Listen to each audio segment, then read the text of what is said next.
Hello. Welcome to another episode of the Lacey Biller Show. I'm Lacey Biller and I am glad you're here. We've got some stuff to talk about, you all. Of course, Jon Jones versus Dominic Reyes, UFC 247. Yeah, we're going there. So, first of all, I want to thank you all, as always, for listening, for sharing, for your advice, for your ears.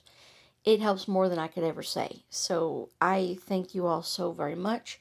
Feel free, as always, to leave a comment. Let me know of any feedback you've got.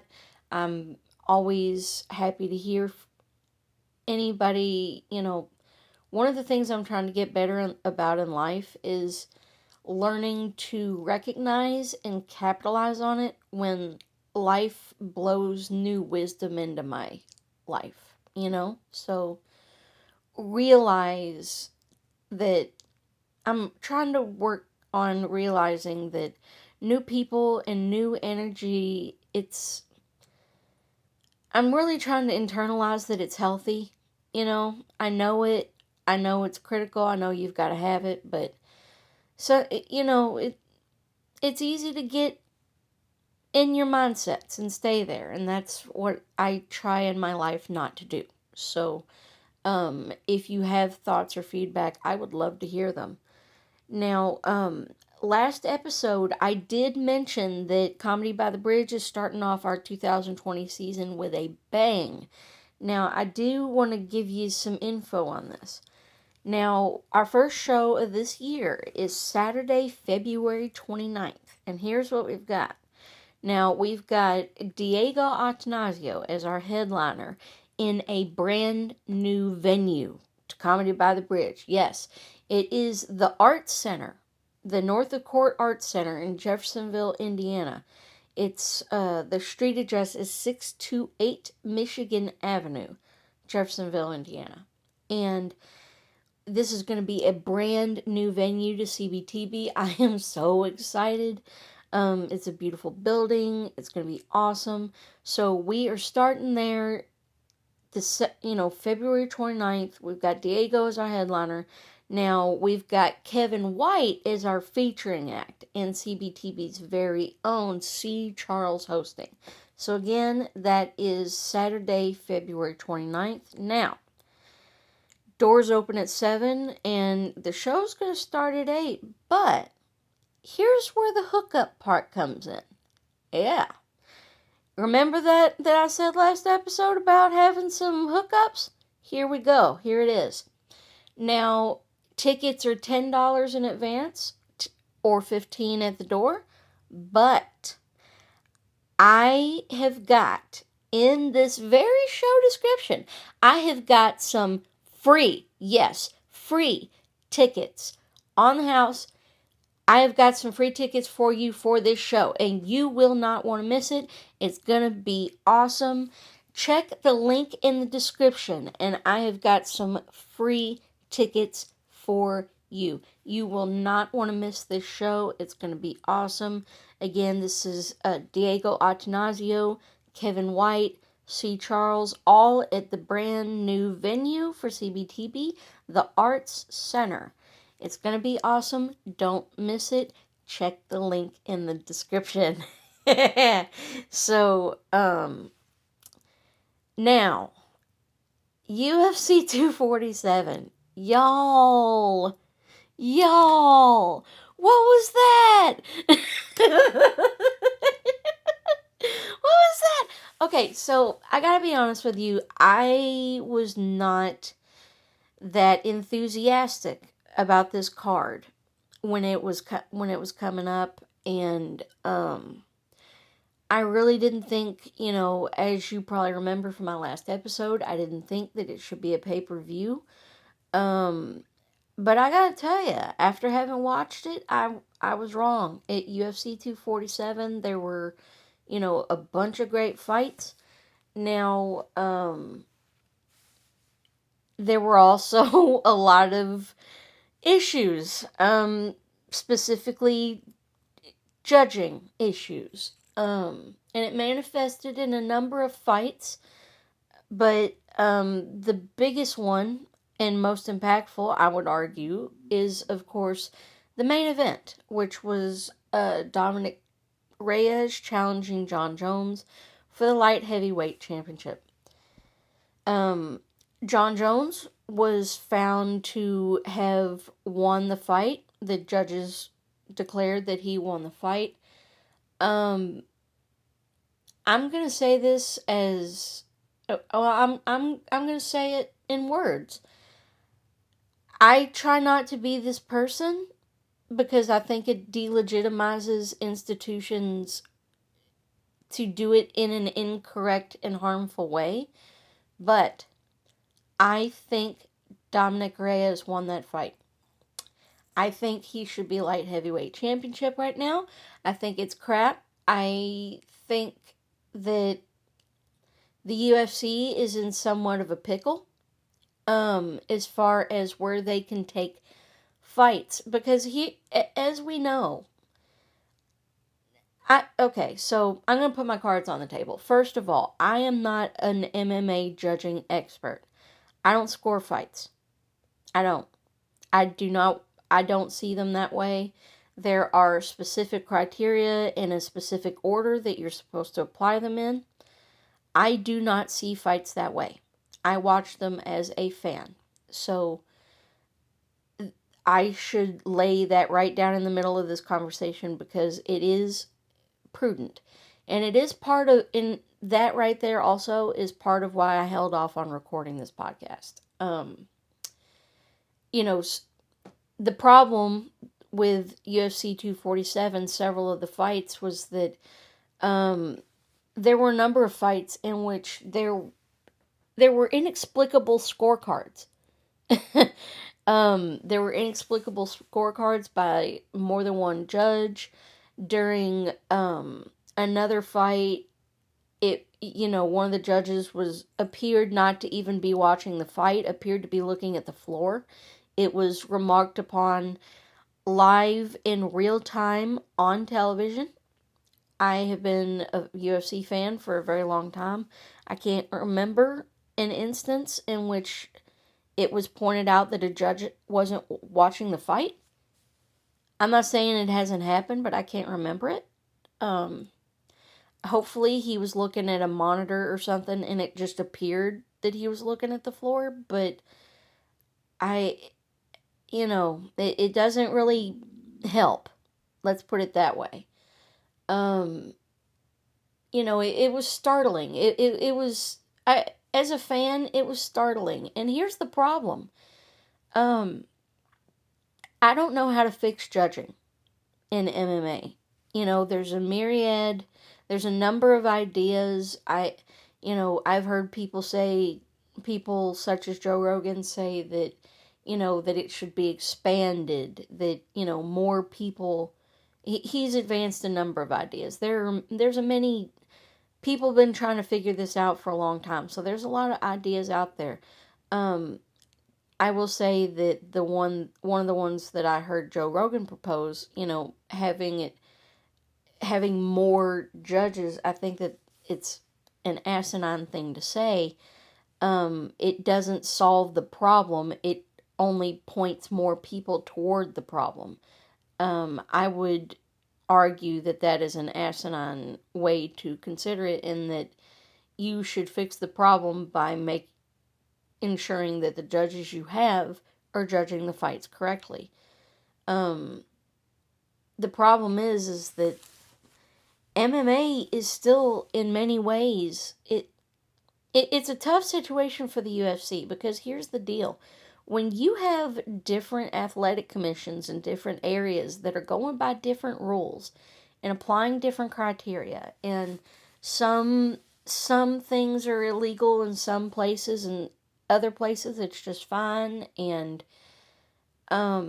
it's a real problem. It's a real problem for title implications, obviously. It's a real problem for people's livelihood, people's money. You don't mess with people's money. But that was the story of UFC 247. I mean, here's what I thought. Now, and I will tell you this also. part of why I held off on recording this is because I'm not a judging expert at all with scoring fights. And I don't score fights really. But I went back and I watched this because I am one of over 7.5 billion people on this planet. And as such, every human has cognitive tendencies and cognitive biases. I certainly do. One of my big ones is confirmation bias. It's something I constantly have to guard against.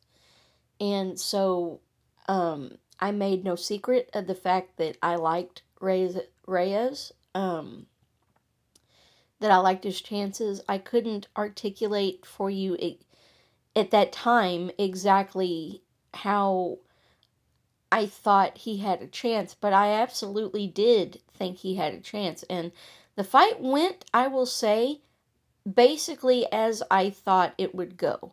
And that I felt like there was something different about Reyes, and that if he could apply his striking, I wasn't able to understand how he might be able to apply it, but I felt like if he could, it would be obviously of great useful to him, given his, many KOs. The answer that we saw was his athleticism. I think that people kind of got a little bit tired of hearing about it because, there was so much rhetoric of him being, essentially a multi-sport athlete. And I think that some got a bit tired of it, and I'll admit to a bit of that. But I think that we saw that. I think that his athleticism allowed him to get in and out with Jon. That his explosiveness let him go right in, bam, and then come right back out again. Before, Jon would often seem to be able to react or to, shore up his defenses. And, I was... There were a number of things about this fight that I didn't expect. Here's one. I did not know that Dominic Reyes's takedown defense was that strong. I did not... I could tell that he was strong, I tend to when I watch fighters and look at the way they move and all that, I look, of course, for upper arm strength. I do not have much of it myself. And so that, I gotta tell you, that's a superpower to me. If I was a guy, like, I know that's y'all's everyday life and, y'all take that for granted, but to me, that's a superpower. So, I hope y'all enjoy that, because, like, that seems pretty cool. And so I mention it because I was not sure. I knew he was strong. You could tell it in his upper arms. But there was at least one or two times where Jon Jones was in on Reyes' legs. I think up against the fence, and I've never seen anybody do this before. And again, I'm not saying it's never been done. I'm saying I don't remember seeing it. Here's what Reyes did for a takedown defense. He literally reached down, pulled Jon Jones's upper body up toward the ceiling, and then pushed him off. Magic. To have that kind of strength, I literally can't conceive of that, but it changed the fight, because the term chain wrestling, if you go for a takedown and you don't get it, you go for another takedown, and like you keep going until you get him down. Well, Reyes, in my opinion, that night, he did something almost more impressive. If not, yeah, probably more. Chain wrestling defense. Because that has to be exhausting. I've never trained, but it seems like that would have to be exhausting so quickly. to constantly, the cardio that Reyes must have. I mean, okay, I thought Reyes won rounds 1 through 3, pretty obviously. And I thought he won the first half of round 4. And then after that, I think, his output, pretty obviously dropped. And, from there, uh, Jones, pretty much led the dance.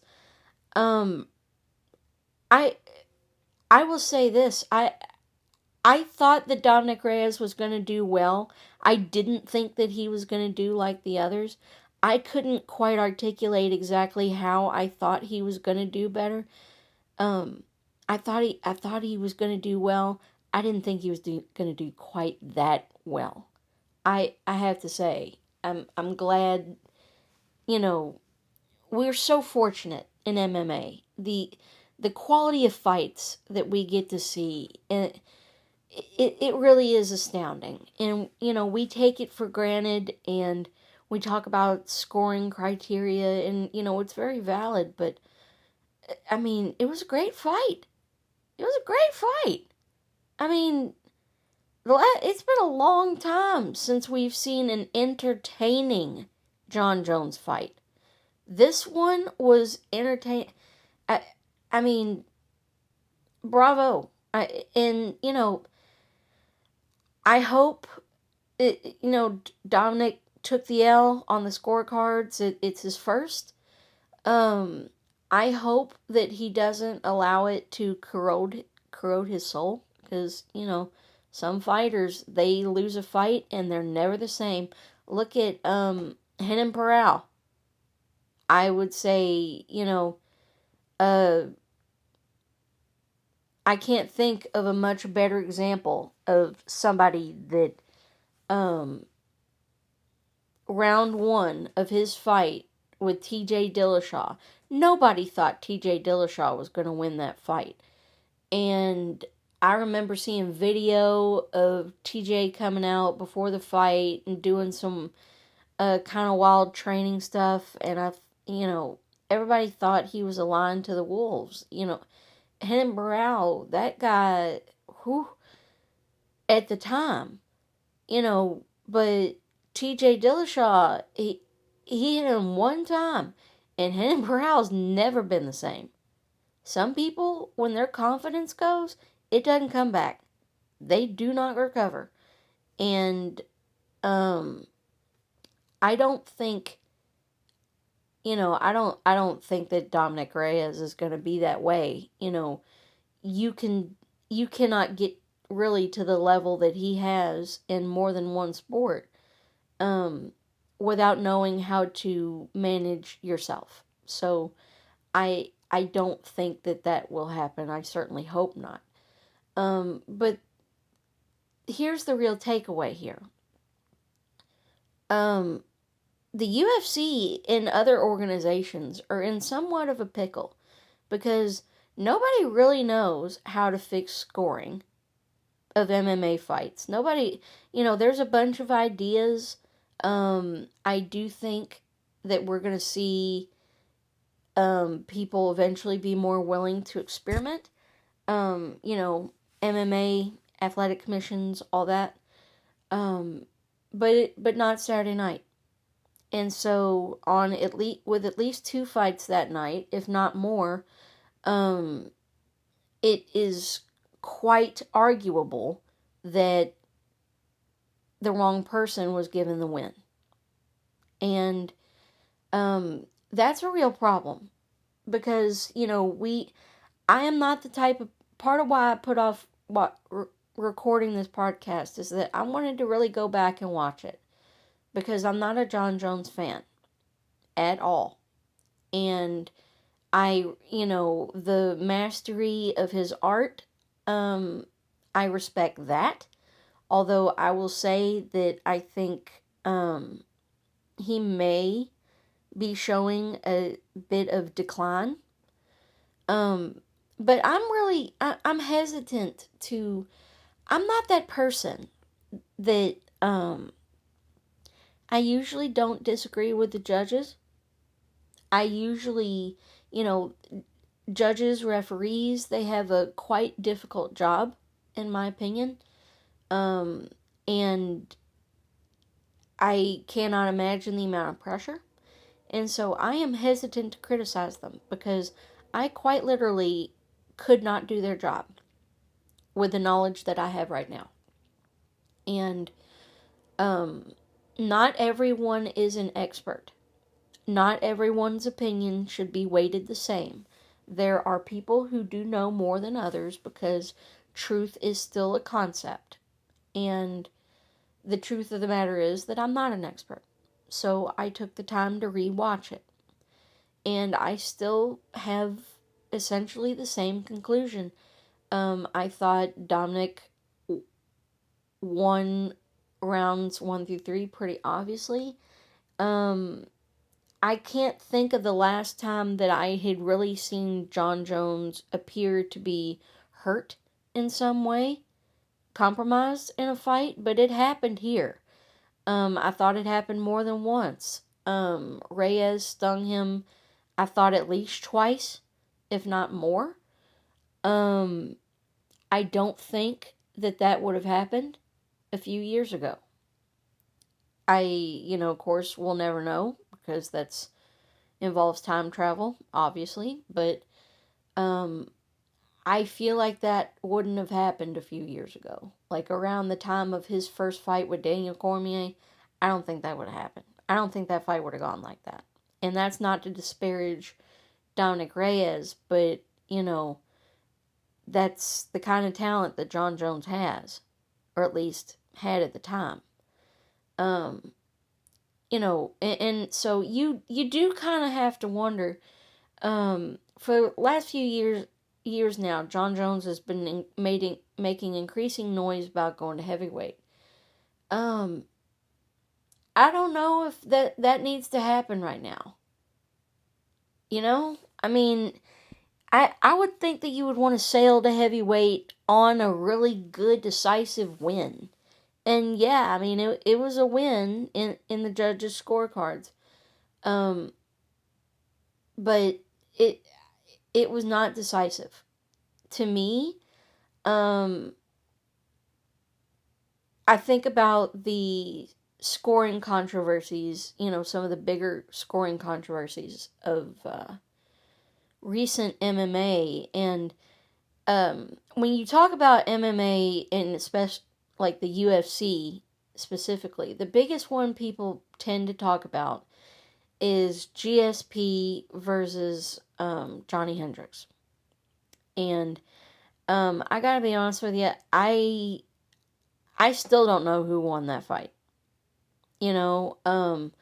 Obviously, Hendricks won pretty decisively early on, but later on, later in the fight, it kind of similar to Jones versus Reyes. Having that deep cardio bank of being a champion and the ability to go that extra time, people tend to remember most what they last see. So being able to finish a round or a fight strong, that's really, really, really important. And so that is part of the things, when you talk about championship level, that is part of what it means to be champion, having that deep cardio base to be able to draw on, to go 5 rounds if you've gotta. And Jon Jones did. And that is part of being a champion. So that is not part of the scoring criteria, of course, but I think it is relevant here. Now, heavyweight though. I don't know. I don't know about that. We haven't. One of the things about having that kind of that kind of height and that kind of range is, and the guy's freaking wingspan. I mean, his arms are huge. They're so long. part of that is that you don't, if you're good at your defense, and he traditionally has been, you don't tend to get hit that much. And so that would be a good thing for him, obviously, in if he were to go to heavyweight. And I think that, his cardio and all of that would serve him well for quite a while. He's got wheels. I don't see him losing those that quickly. But man, I don't know. I was lukewarm on that at best before. The only way I really wanted to see that was if it was against Daniel Cormier. Because Daniel Cormier is one of my favorite fighters. And it so saddens me that he has lost to Jon Jones twice. I can't, I have never, I don't think I've ever wanted another fighter to win a fight more than I did Daniel Cormier both times against Jon Jones. Big fan of Daniel Cormier. But, yeah, that didn't look great. It was a win, but heavyweight, I don't know. And, he talks about,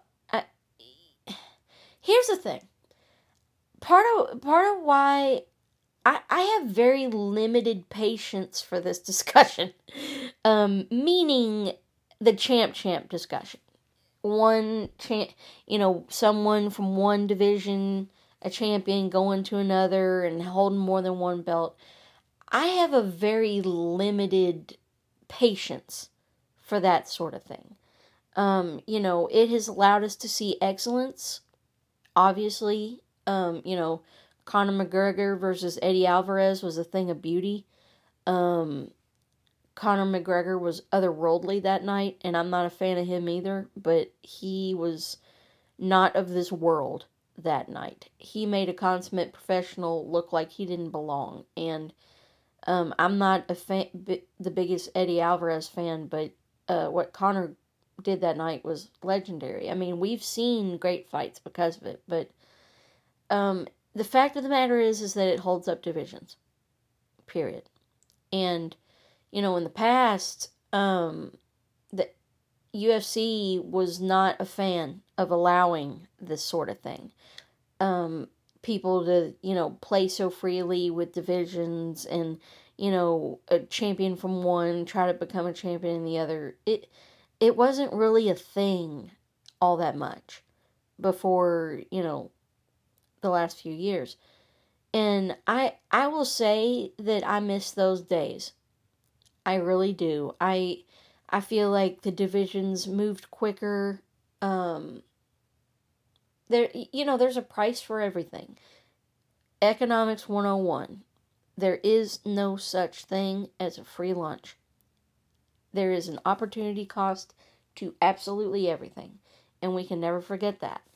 And so that means that, when we're talking about Stipe versus Jon Jones, man, I'm not interested, really. I mean, now don't get me wrong.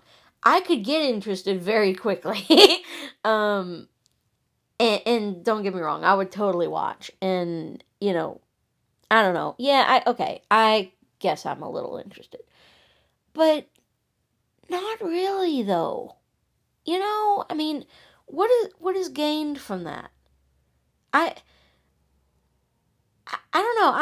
I'm kind of getting a little underwhelmed with Stipe right now, to be honest with you. I feel like so right now he's, I believe, recovering, dealing with an eye injury. But I don't know. I feel like he's another one. He's very unique.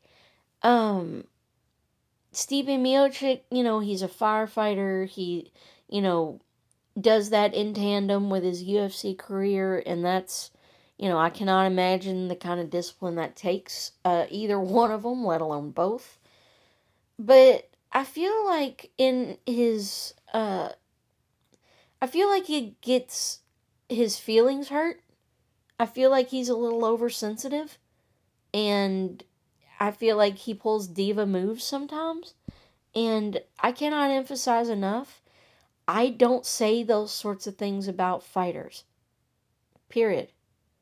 Um, but it seems like Stipe is really kind of wanting to do the whole, we're going to do this on my time. I think he got mad at Cormier about, I think he got mad because of the whole Brock Lesnar thing. And, you know, if I was in his shoes, I would probably feel the same.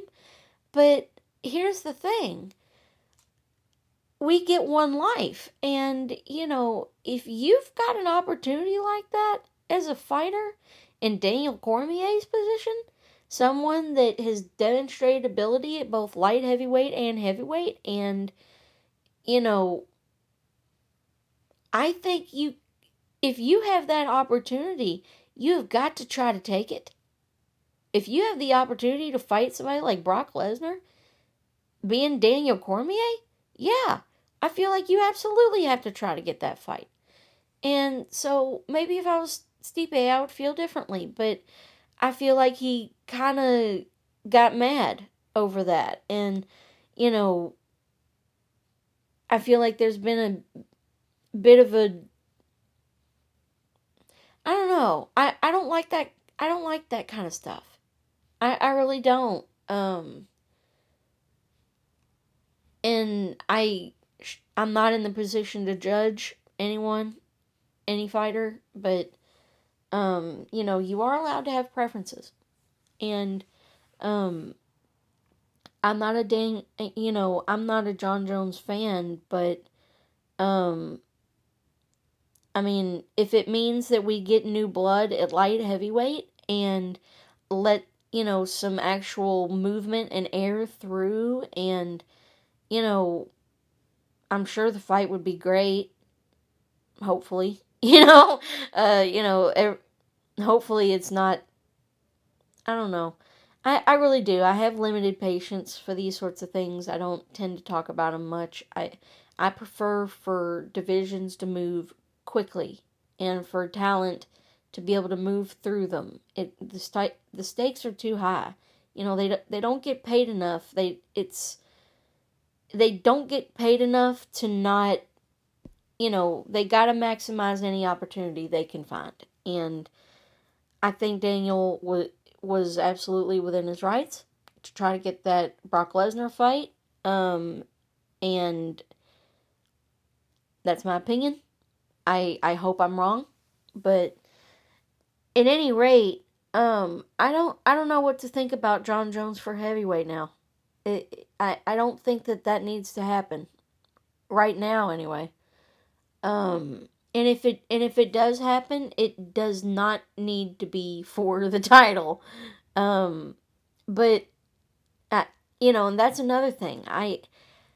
It bothers me. The line cutting. I don't like the line cutting. If you're coming to a new division, I feel like you should have the standards. I think that your standing in your current division should be taken into account at some degree, but new division, new people. And I don't like the line cutting. I really don't. And if he does go to heavyweight, I really, well, I don't know. I guess we got to see what happens with DC and Stipe. And you know, I will say that I hope we get that fight soon. I guess we'll see what happens with Stipe's injury. I hope everything's okay. I don't know. Here's what I know. There's too much talent in the UFC for there to be mediocre fights. Even with the galloping schedule that the UFC keeps now, we're a little more than 1 year in with the ESPN partnership, and part of that partnership means that they've got more cards to fill, and you can tell, in my opinion.